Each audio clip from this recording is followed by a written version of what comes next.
¿Alguna vez se han sentido solos y completamente expuestos a un peligro que no podían controlar? ¿Qué harías si cada segundo que pasa pudiera significar la vida o la muerte si tomas una decisión o no? ¿Tendrías a tu alcance lo que realmente necesitas para sobrevivir en una ocasión como esta? Pues esto fue lo que le pasó a Jim Hamilton durante la guerra de Vietnam. Su avión había sido derribado en un ataque, él estaba detrás de las líneas enemigas y completamente expuesto. Cada decisión, cada segundo podría significar la vida o la muerte. Hamilton conocía el terreno, sabía cómo moverse y tenía la formación necesaria para sobrevivir. Pero conocer todo esto no bastaba. Estaba completamente solo y necesitaba usar las herramientas que llevaba consigo. Un radio de rescate, un mapa y una brújula. En ese momento crítico no solamente bastaba con saber que tenía las herramientas. Estoy salvado, tengo las herramientas. Debía poder sacarlas y utilizarlas intencionalmente e inmediatamente porque su vida dependía de ello. Y gracias a su radio, al mapa y a la brújula, Hamilton recibió instrucciones, se ocultó de los enemigos y finalmente fue rescatado.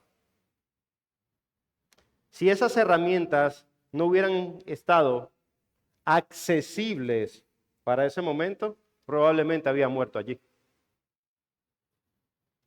La diferencia entre la vida y la muerte no estuvo solo en saber que tenía las herramientas, sino que en tenerlas a mano y poder usarlas, y usarlas en el momento.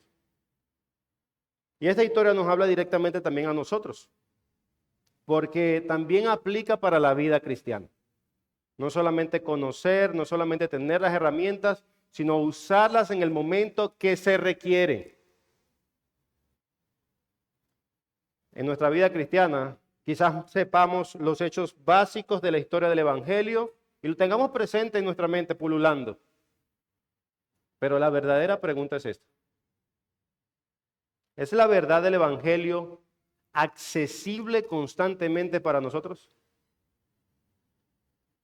Cuando enfrentamos pérdidas, miedos, ¿podemos acceder al Evangelio, aplicarlo y recibir consuelo y guía en cada situación de nuestra vida?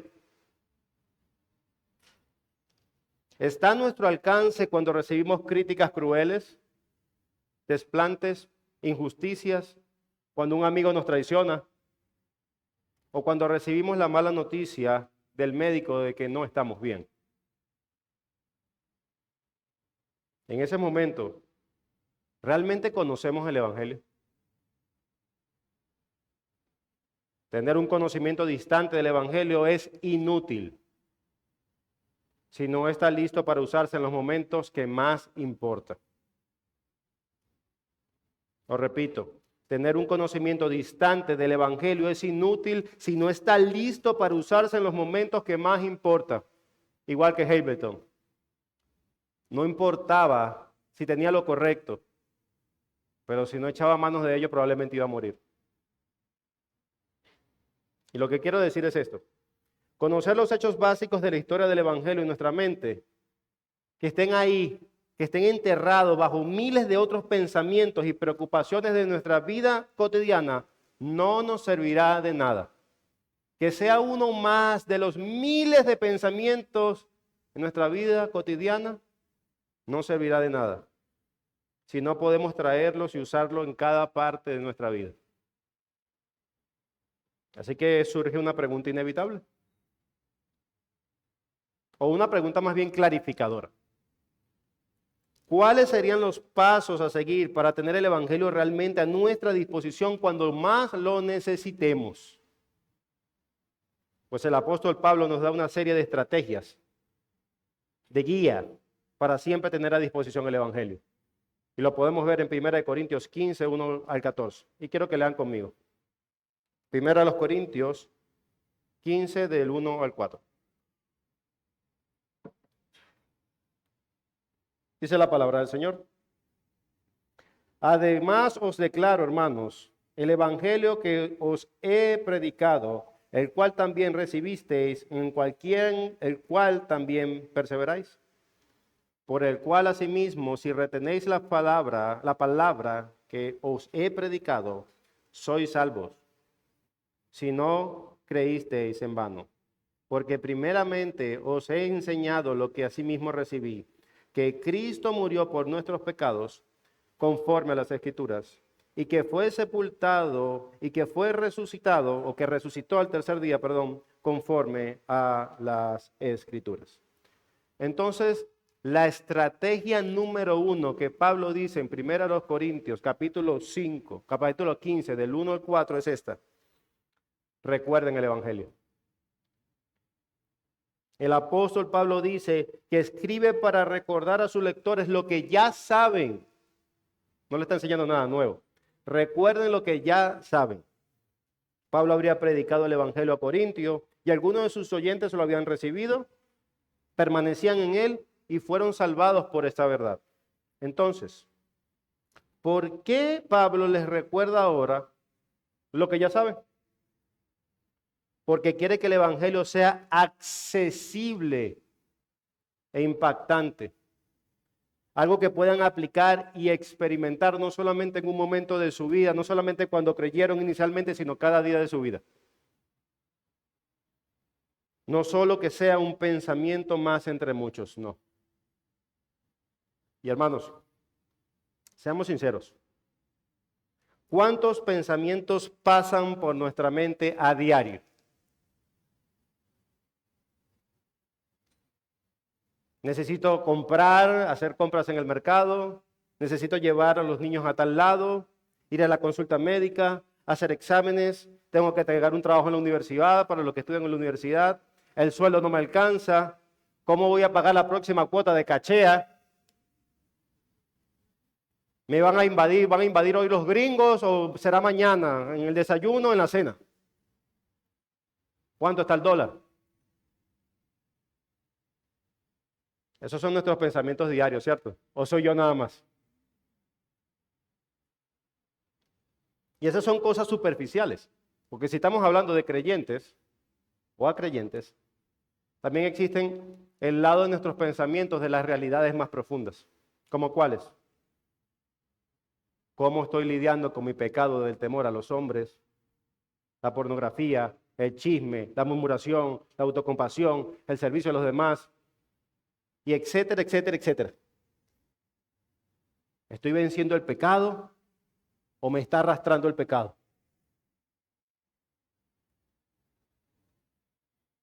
Y en cada uno de esos pensamientos, superficiales o profundos,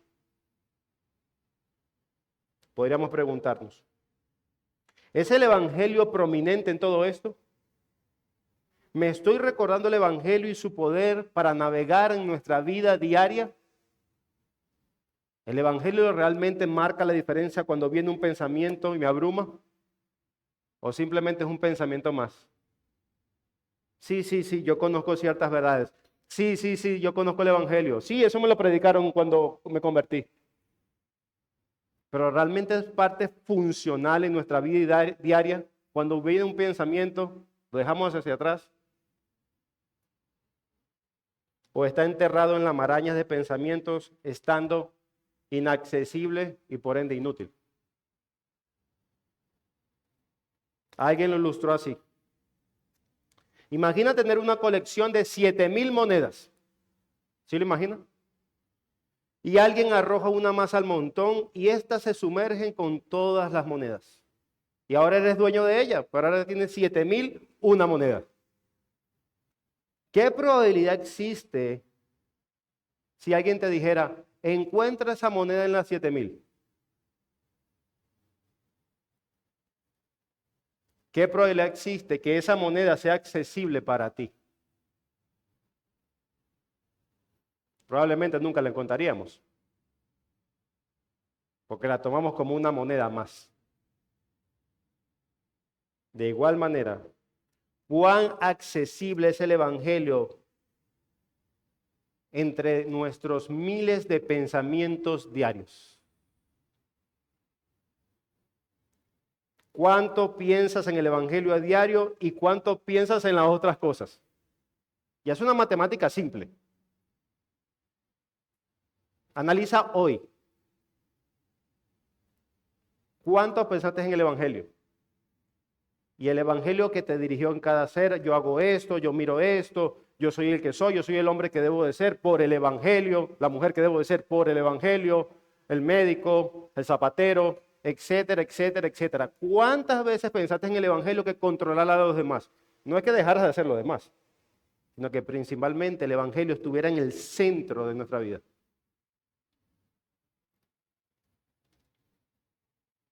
El resultado, tenemos que ser sinceros, es lamentable. Y es que el Evangelio parece una moneda sumergida entre miles de pensamientos.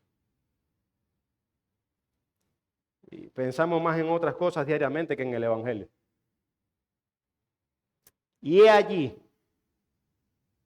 la raíz de por qué las consejerías han aumentado. Y no solamente hablo de nuestra iglesia, es una realidad de la cultura cristiana. Porque no saben traer, no sabemos traer, recordarnos la verdad del Evangelio en nuestra vida práctica. De hecho, el Consejo de Investigaciones entre Barnard Group y LifeWay, que son dos encuestadoras cristianas, dijeron lo siguiente, y es que la necesidad y la cantidad de consejerías ofrecidas por los pastores a sus feligreses han crecido significativamente y especialmente desde el 2020 hacia el 2025.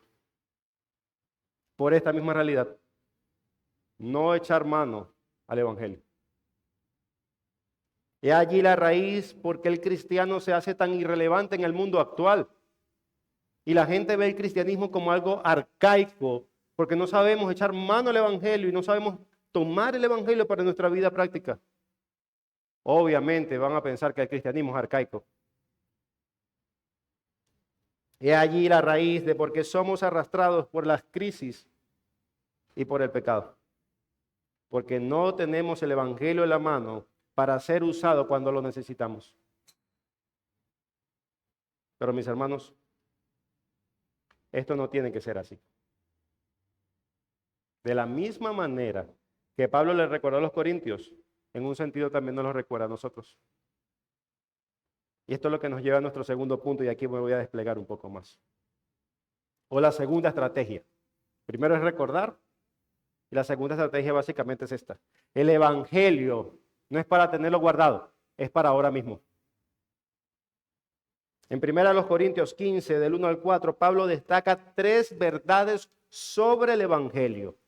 Este recordatorio no introduce en nuestra mente por primera vez el Evangelio, no. Si somos cristianos ya está ahí.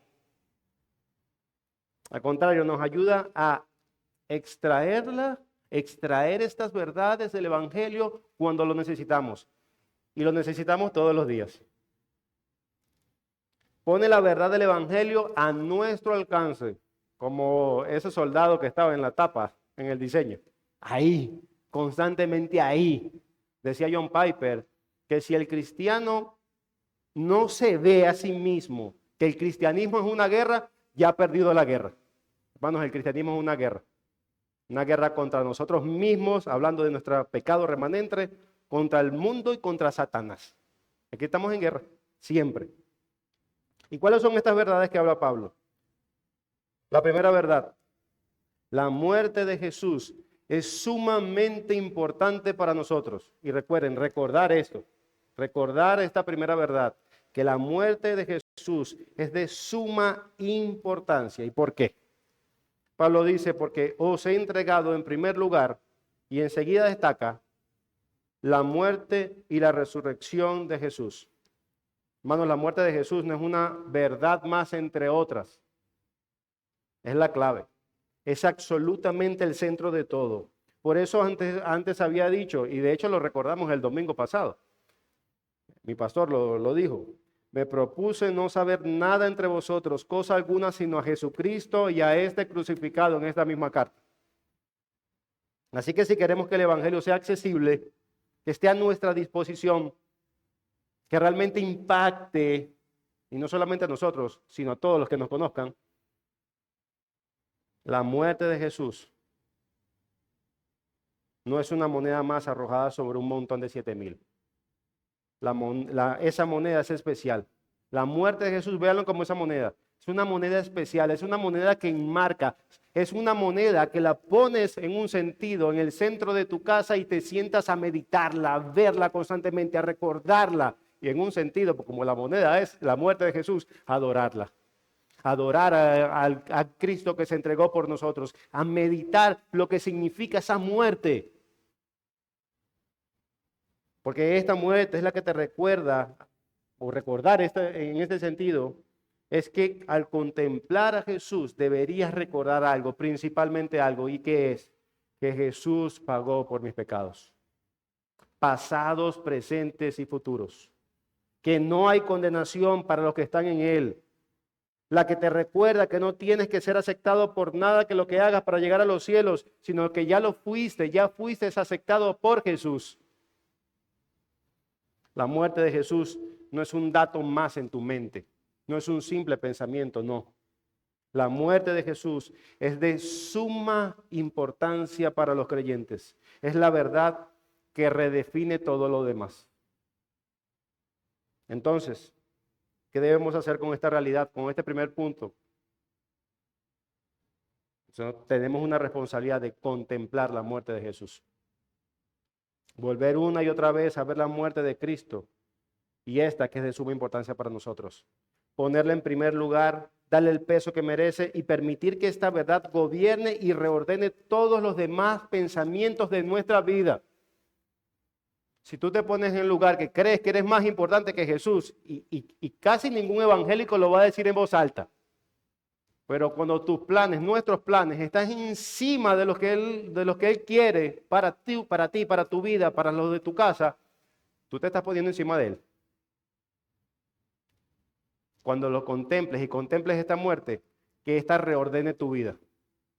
Tú y yo somos sus esclavos.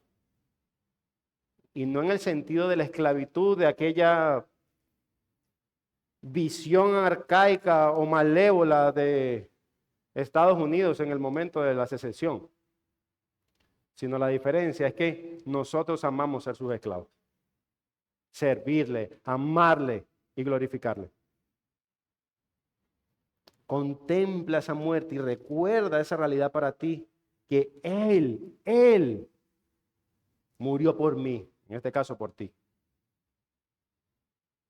Y que el Padre nos amó enviándolo a Él. Y que Él nos amó entregándose. Y que el Espíritu Santo nos ama haciéndonos más como Él. Este es el amor trinitario que tiene Dios para con nosotros. Amén. La segunda verdad.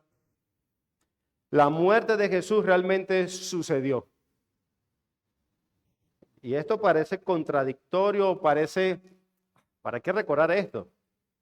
Hermanos, una fe tan valiente, esto puede agarrarse de esta verdad y será el combustible que te lleva el día a día. Porque muchas veces, hoy por hoy, escuchamos tantas cosas, aún los que se denominan cristianos, porque en la historia también ha habido eso, de que Cristo no murió en realidad, sino fue una idea, pero no. La muerte de Jesús fue real.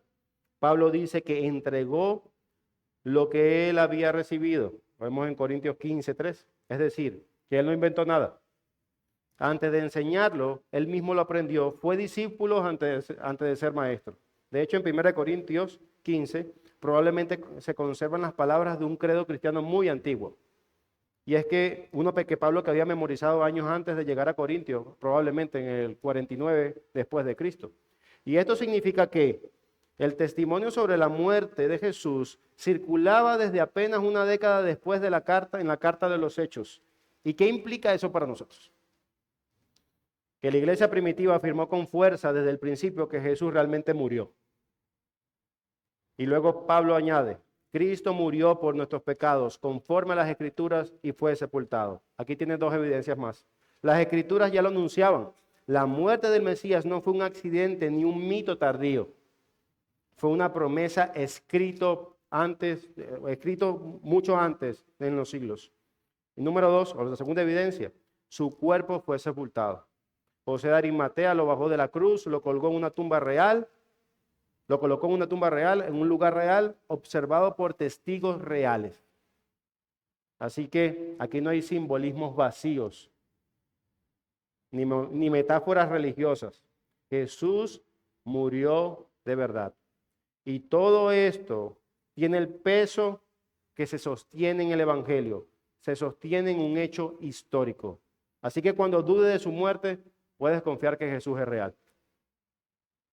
Cuando dudes de que será que realmente yo vengo a exponerme en una palabra de un hombre que realmente murió, sí, Jesús es real. Jesús murió y murió por tus pecados y por los míos. Y verdad número 3, la muerte de Jesús salva.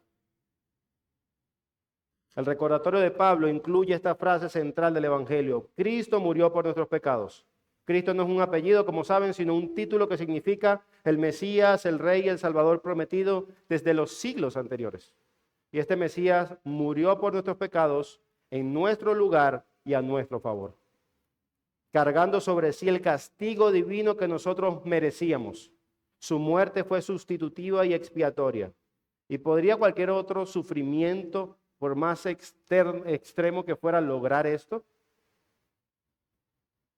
¿Podría una experiencia cercana a la muerte borrar la maldad de Pablo? La respuesta es no. Una experiencia cercana a la muerte no podía borrar sus pecados, ni tampoco los nuestros. Por eso Jesús tenía que morir. Hermanos, el problema era demasiado profundo. Estábamos separados de Dios e incapaces de acercarnos por nuestra propia justicia. Por eso Pablo dice que fuimos reconciliados con Dios por medio de su Hijo. Y lo vemos en Romanos 5:10. Así que la muerte de Jesús no solo es histórica, ni solo es importante, sino que es eficaz, poderosa y salvadora. Eso es lo que hace la muerte de Jesús. Así que al recordar, tenemos que hacer una cosa. Tenemos que tener una actitud de recordar contemplativamente estas verdades. Número 1, que la muerte de Jesús es de suma importancia. Sin ella no tendríamos acceso al Padre. Número 2, que la muerte de Jesús realmente sucedió. Puedes confiar. Número 3, que la muerte de Jesús salva. Debemos recordarlo constantemente sin permitir que se pierda en un mar de pensamientos cotidianos. Así que podemos echar mano del Evangelio cuando venga una tormenta en nuestras vidas. Esa es la única manera. Recordar estas verdades es la que te prepara a echar mano cuando venga una tormenta a tu vida y a la mía. Cuando el pecado nos asedie. O cuando Satanás nos diga lo culpable que somos. No te puedes arrepentir de esto. Eres muy malvado.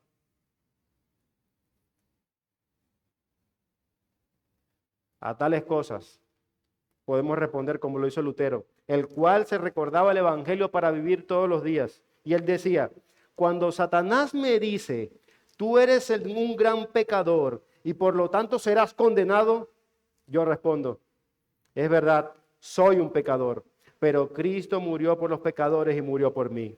Por tanto, seré salvo no por mi dignidad, sino por su gracia. Y claro que si somos cristianos, debemos saber estas cosas, ¿cierto? Pero ¿realmente la conocemos? ¿Realmente echamos mano del Evangelio a diario? ¿Son accesibles e impactantes estas realidades? ¿Cómo te sentiste? ¿Qué tan impactado fuiste cuando realmente entendiste el Evangelio de la gracia? ¿Y qué ha pasado de allá acá? El Evangelio no ha perdido su manera de ser impactante. Fue que se sumergió en un montón de pensamientos. Así que lo más importante, aparte de conocer estas verdades, porque tenemos que conocerlas, es preguntarnos, ¿influyen en nuestras luchas diarias, en nuestras inseguridades persistentes y en nuestras aspiraciones más preciadas el Evangelio? ¿Qué tanta influencia tiene el Evangelio en tu vida? Porque si quieres llevar la cuenta de esa nueva moneda que cayó entre las otras 7,000, y hablo del Evangelio, debemos encontrar la manera de mantenerla visible y accesible constantemente en nuestras vidas. ¿Y sabe cómo lo debemos hacer? Primero, recordando con regularidad el Evangelio.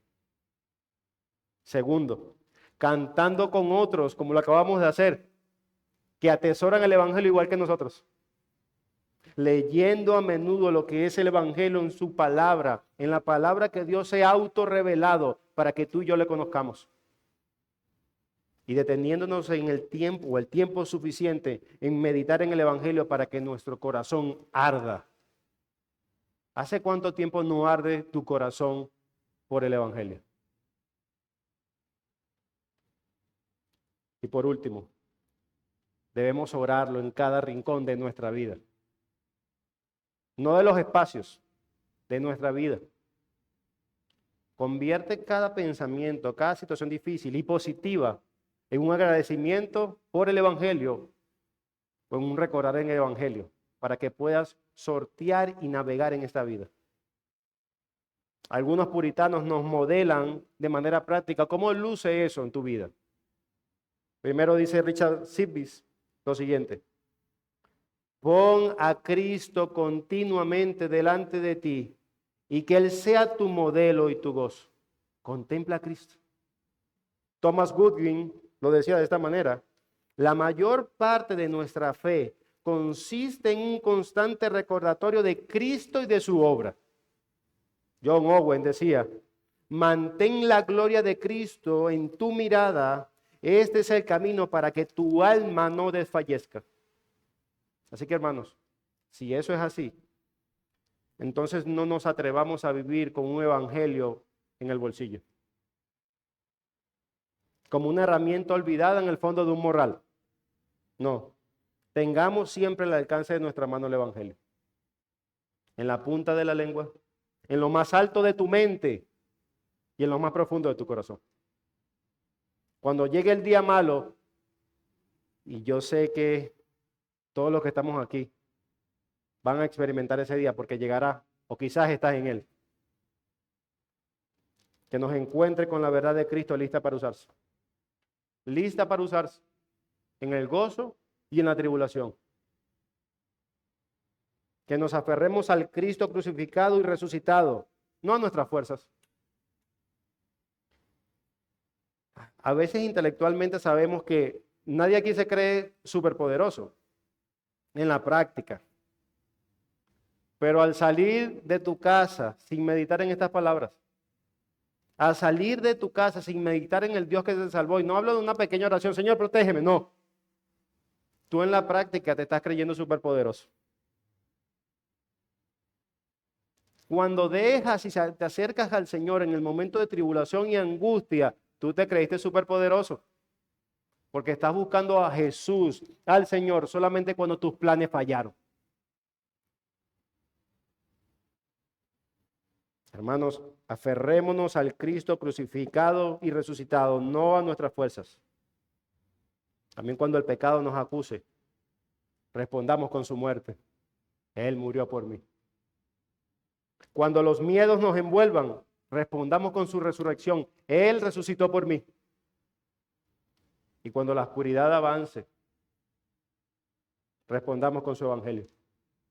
Así que, hermanos, esta es nuestra vida, este es nuestro refugio, este es nuestro rescate. ¿Cuál es? Cristo murió, Cristo fue sepultado y Cristo resucitó. Y este es el evangelio, es para ahora mismo, no para después.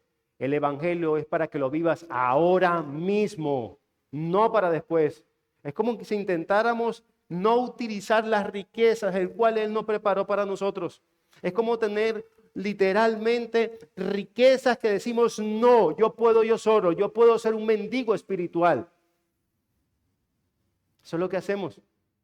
Quizás no lo digamos con nuestra boca, quizás nos sintamos los más espirituales, pero de manera práctica el evangelio está ahogado en un montón de pensamientos diarios. Hermanos, que Dios nos conceda mantener esta verdad siempre visible siempre accesible, siempre ardiendo en nuestros corazones, para que cuando llegue la batalla que va a llegar, no solo sepamos el Evangelio de manera histórica, sino que lo tengamos a la mano para vivir nuestra vida día a día. Ten el Evangelio a la mano. Amén. Oremos. Señor, perdónanos, porque no hemos echado mano al Evangelio como deberíamos.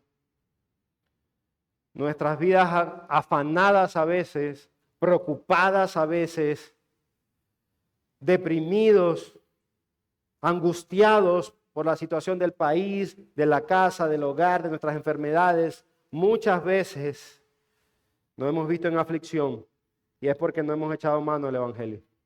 Perdónanos, perdónanos. Pero es exactamente lo que hace tu palabra. Ella nos permite ahora caminar en luz, arrepentirnos de nuestros pecados y volver a ti. Así que por favor te suplico, Señor, haz esto en nuestros corazones, restáuranos y permite que cada día de nuestra vida, el Evangelio sea el centro, que cuando lleguen esas tormentas, esos vientos, nosotros podamos echar constantemente al recurso que tenemos y recordarnos quiénes somos en Cristo.